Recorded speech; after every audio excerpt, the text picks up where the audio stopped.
Olá, pessoal. Bom, o pessoal da área aberta me perguntou, não é me perguntou sobre isso, uma vez, esses dias aí, uma aluna falando que tinha dificuldade para estudar tributário porque ela acabava decorando tudo. Não sou professora de tributário, sou professora de discursivas, e sendo professora de discursivas, eu trabalho com minuta de legislação, então eu entendo da parte formal, tá, pessoal? Então não vou entrar na parte material, mas eu vou explicar como se organiza a lei, porque eu acho que de repente ajuda a não ter que decorar a norma, mas a entender a norma, pelo menos a localizar o que precisa para fazer uma discursiva, aquilo que é mais importante, que é acionado no momento que eu estou fazendo uma discursiva, independentemente do assunto, o que eu preciso dominar mesmo, tá? É claro que a gente não sabe qual vai ser o tiro, né? Embora a FGV seja, de certo modo, até bastante previsível, quando chega um pouco mais próximo da prova, na verdade, mas isso ajuda um pouquinho, tá? Então, eu estou falando de estrutura, tá certo? Eu vou chamar isso de vídeo 2 aqui, dica 2, a parte estrutural.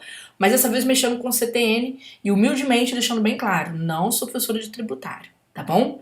E aí vocês veem se isso vai ajudar, tá? Porque eu não dei aula, nunca dei aula dessa forma, dou aula dessa forma apenas pro pessoal que faz concurso para Assembleia Legislativa, faz concurso para Câmara, Senado, quando eles precisam fazer, né, numa segunda fase de concurso, minuta de legislação.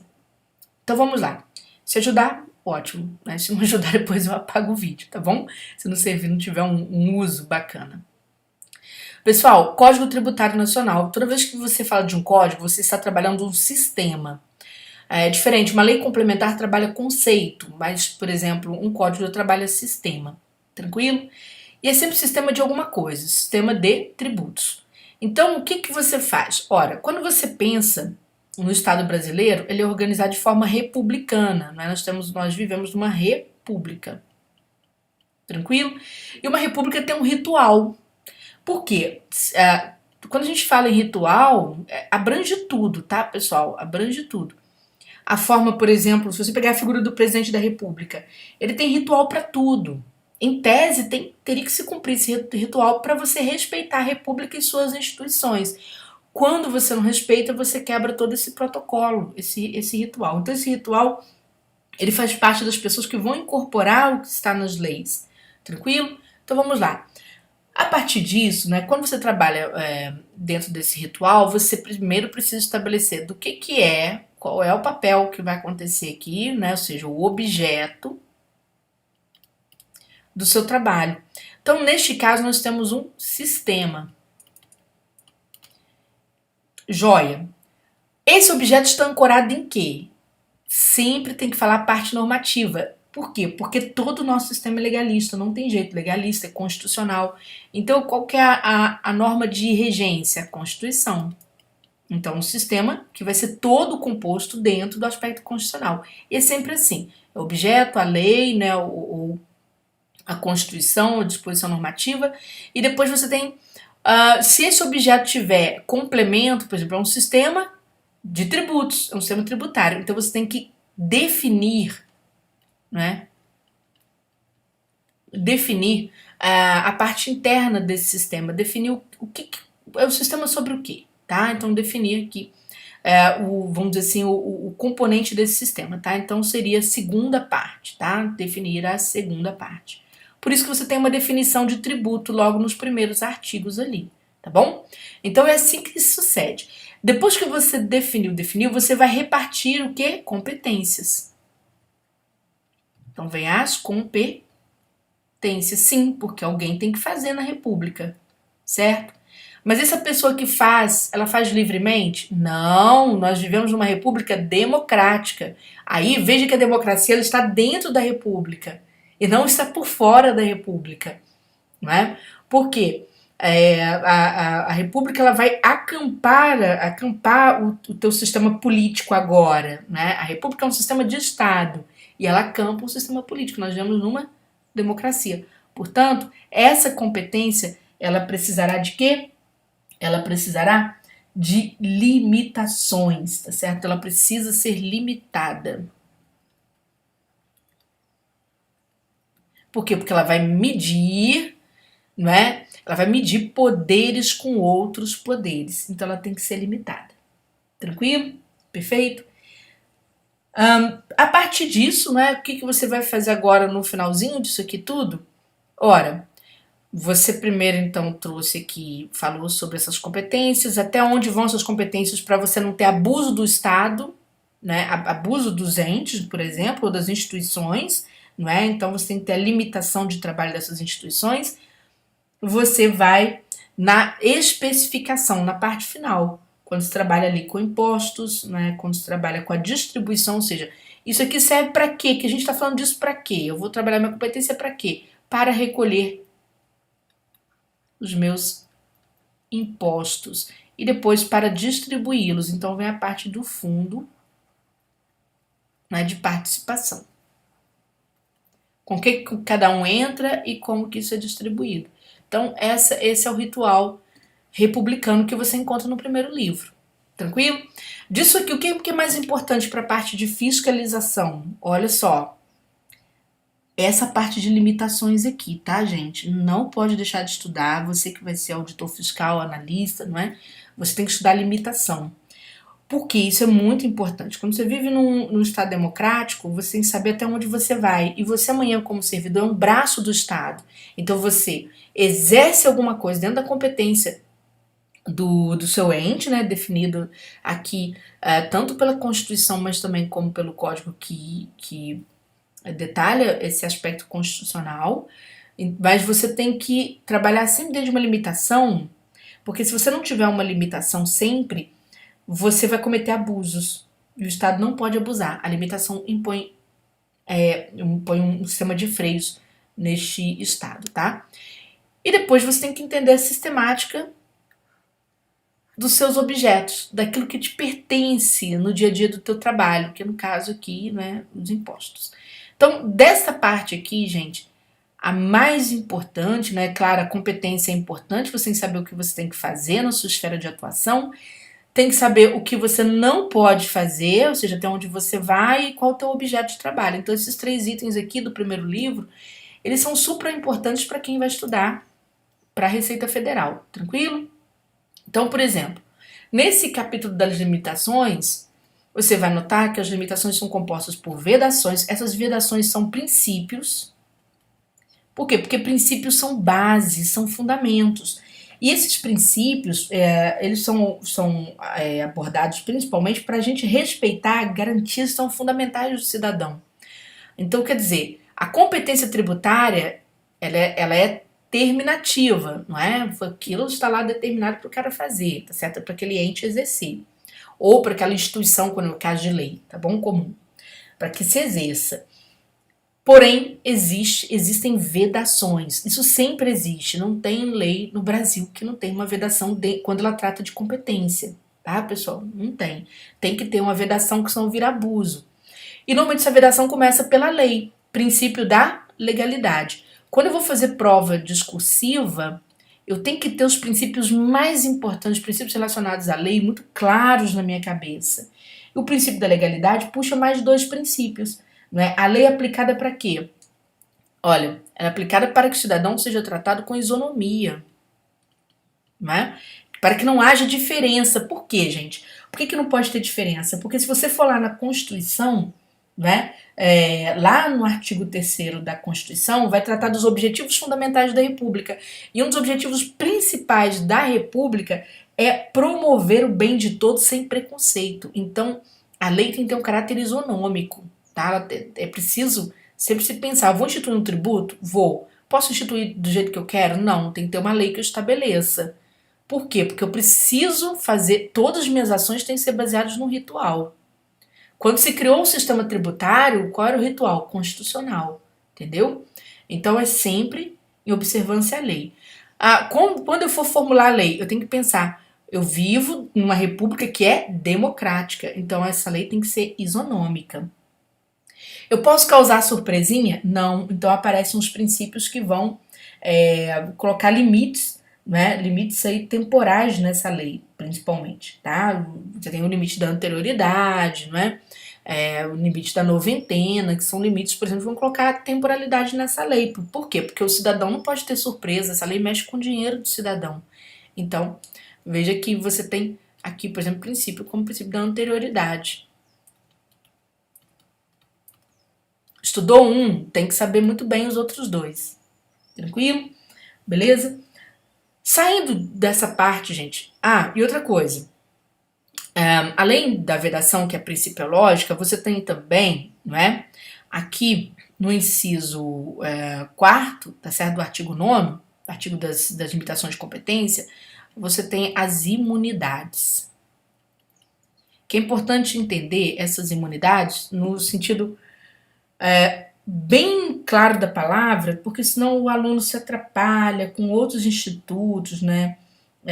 Por exemplo, com institutos de exclusão de crédito tributário, então ele acaba se atrapalhando. O que é uma imunidade? Ora, imagina que você tem aqui o poder do Estado, representado pelos seus entes. Há muitos anos você tem, sim, o poder da igreja, né? Que aqui, como o Brasil é um país plurirreligioso, então você tem então a questão da religião das crenças, tá certo? Como nós vivemos num sistema político pluripartidário, você tem os partidos, tá certo? E como vivemos num sistema, né, de liberdade de imprensa, você tem os papéis, jornais, revistas, né? Então vou chamar aqui de imprensa de um modo geral. Ora, as imunidades, elas vão dizer o seguinte: o Estado não pode tributar o próprio Estado. Por exemplo, não digo não tributar, mas impor imposto, tá? Veja que a palavra imposto é muito claro, você impõe ao outro, tá bom? Então, por exemplo, se a União tem um imóvel que está situado no município tal, se esse prefeito não gosta do presidente da República, e ele fala, eu vou cobrar IPTU em cima. Não, ele não pode tributar, senão vira uma jogada política. Aí você tira o que é do Estado e entra na esfera política, tá certo? Entra na esfera da desorganização da República, não pode. Eu não posso também cobrar impostos de religiões, tá certo? De templos. Por que não posso? Porque senão eu crio perseguição religiosa. O Brasil não tem, graças a Deus, tá certo? Cada um com a sua, tá? Persegue quem vai contra a lei, contra a própria Constituição. Não posso cobrar impostos de partido, cobrar impostos de partido, melhor dizendo mesmo. Cobrar impostos de partido. Por quê? Porque se eu cobrar impostos de partidos, eu posso criar uma sistemática de punir determinados partidos, limitar um direito, não é, que é o direito de você ter acesso político no país. Não pode, tá? Também não posso, né, jogar impostos sobre o conhecimento que é produzido, a liberdade de expressão que é produzida no país, livro, né, jornais, revistas, não posso, porque se eu coloco isso aqui, bem ou mal, essa liberdade de expressão é quem controla o Estado, porque torna tudo muito mais transparente, né? Claro que a gente está falando em tese, né, gente? O conhecimento tem que ser disseminado, a liberdade de expressão, ela não pode ser aqui, vamos dizer, perseguida, tá? Então a imunidade é isso, ou seja, eles são imunes, e isso é constitucional, isso não está em lei, isso é constitucional. Tá certo? Quando eu falo assim, não tem a base da lei, é claro que você vai ter o detalhamento dessas imunidades, mas eu falo assim, ela nasce da Constituição, o nascedouro dela, elas são imunes, tá bom? Por exemplo, é tipo uma criança, vou sempre fazer analogia aqui, tá? Desculpa quem sabe tributário se as minhas analogias forem muito aberrantes, mas sempre num bom sentido. Uma criança, por exemplo, a criança nunca pegou Covid, ela nasceu imune, nunca vai pegar mesmo, tá certo? Nunca vai pegar. Olha, para ver a vida, nunca pegou sarampo, né? Convivia com crianças que tinham vírus, esteve exposta e não pegou. Imune, nasceu imune, tá bom? Então isso aqui, esses estamentos já nascem imunes. Saindo disso, pessoal, aí vem as disposições especiais, né, que vão tratar de detalhar um pouco algumas questões ligadas a esses entes, por exemplo, todos os entes. Aqui você tem a administração pública no seu espalhamento, então, que menos, vamos lá, a parte dos impostos. Toda vez, né, os impostos, né, representam a parte, vamos dizer assim, mais importante da tributação em peso, tá? Principalmente para uma Receita Federal. E toda vez que vocês vão estudar impostos, vocês têm que seguir o mesmo ritual republicano da instituição do sistema tributário. tá certo? É bem parecido. É claro que há detalhes que são próprios somente dos impostos.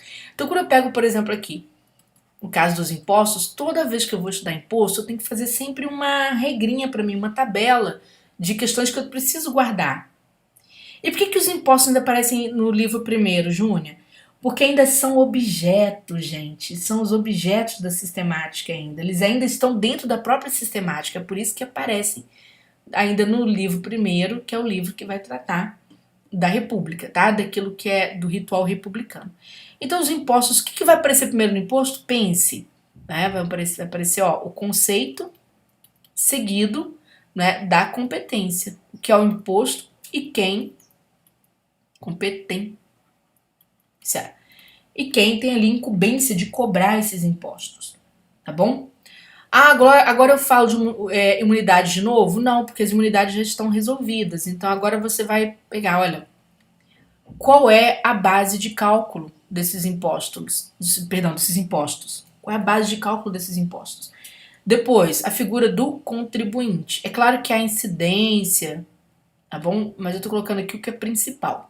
Esse ritual é repetido em todos os impostos, todos.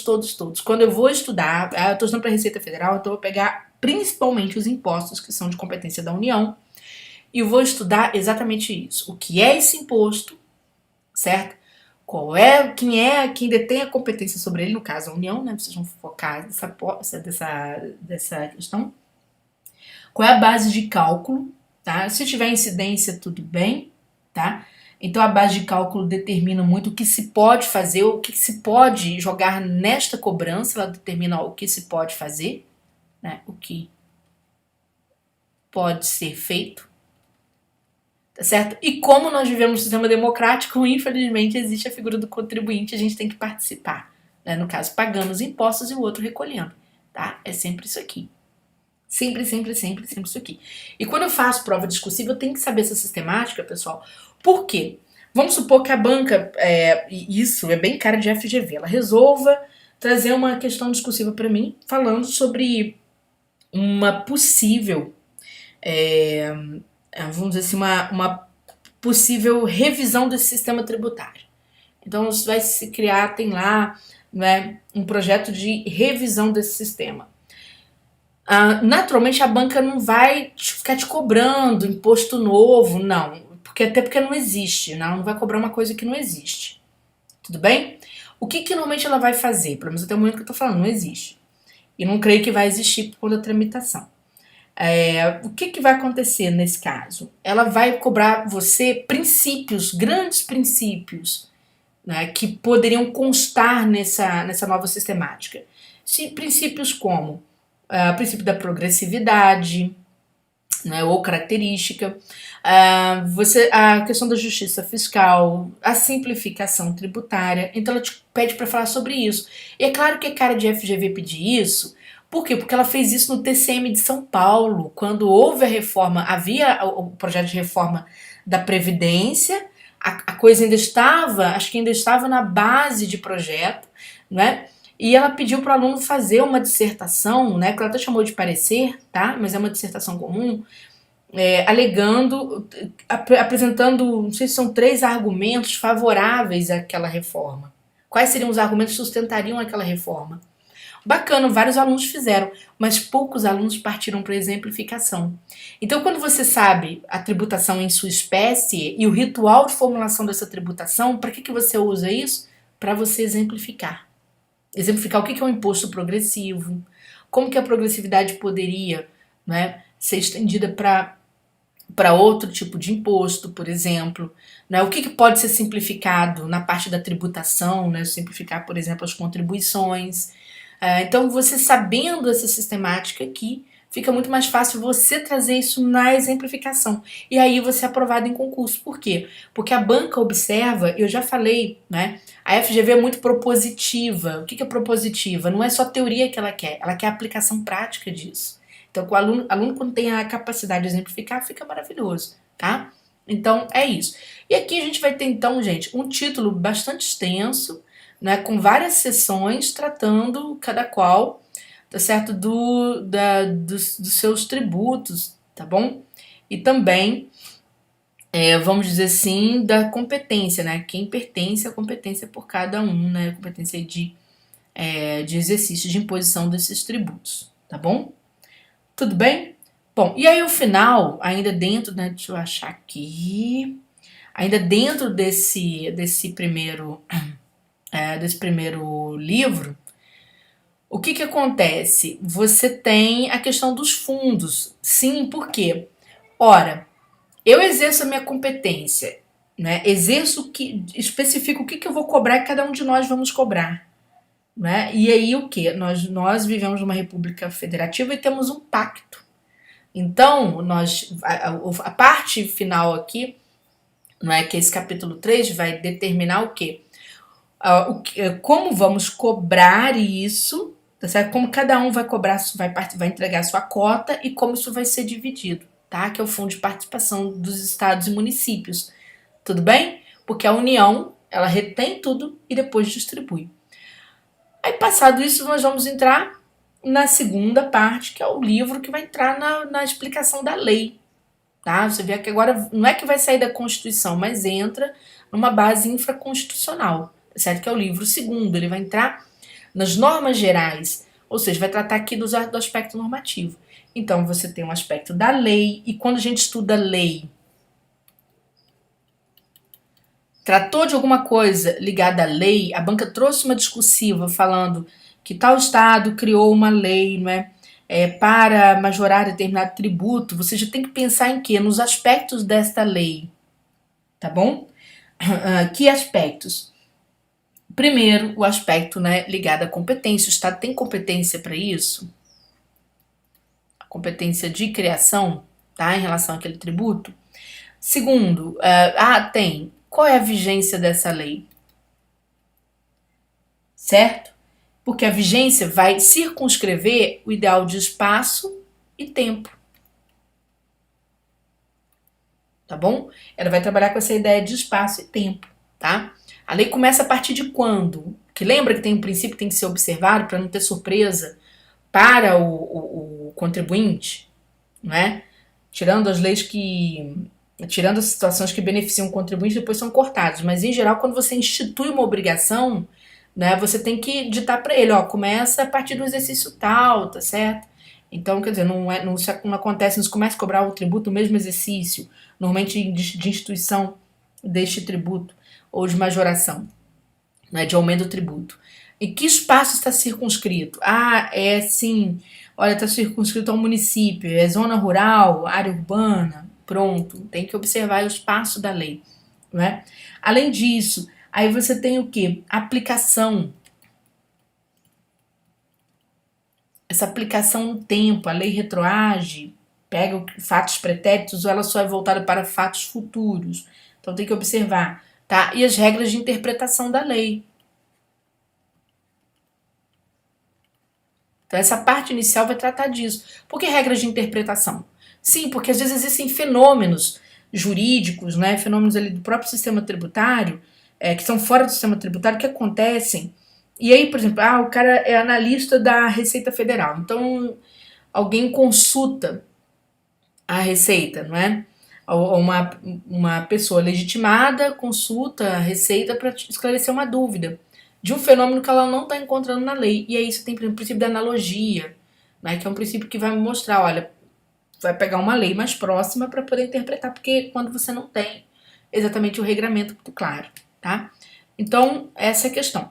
Pode haver questão na prova discursiva sobre aplicação de leis? Pode sim, porque a gente está entrando num ano de um novo governo, então a FGV gosta muito de assunto que é novidade, embasado em assunto tradicional. E aí eles podem cobrar de vocês essa questão ligada, pessoal, vamos dizer assim, olha, vai ser formulado uma lei X, criando uma nova tributação, né? E aí você tem que ficar atento, tá? Se essa competência da União, como que isso está sendo criado, né? O momento da vigência, isso tudo vai vir no casinho que a FGV trouxer, tá? Então, considerando que a gente pode ter uma reforma tributária, né? Esse novo governo se instaura, vai precisar arrecadar, não é? O país está passando por uma situação de esvaziamento de cofre, então você vai precisar arrecadar e aí você tem que criar alguma lei tributária naturalmente pode nascer e a banca pode partir para cima desse sistema, tá? Então sempre com base naquilo que eu citei ali, beleza? Show? Joia. Então, pessoal, vem todo esse tratamento, conforme eu disse para vocês, né? Olha, vigência da lei, certo? A aplicação da lei, quando ela se aplica a fato pretérito, né? Ou se ela se aplica a fato futuro. A interpretação da lei, que é o último elemento, quando a lei não cobre todos os fenômenos, né, tributários, mas aí você precisa ter isso bem formulado, beleza? Joia? Pessoal, eu vou fazer vou pro segundo vídeo agora para falar sobre essa parte da obrigação tributária, tá bom? Só para o meu vídeo não ficar muito longo, tá?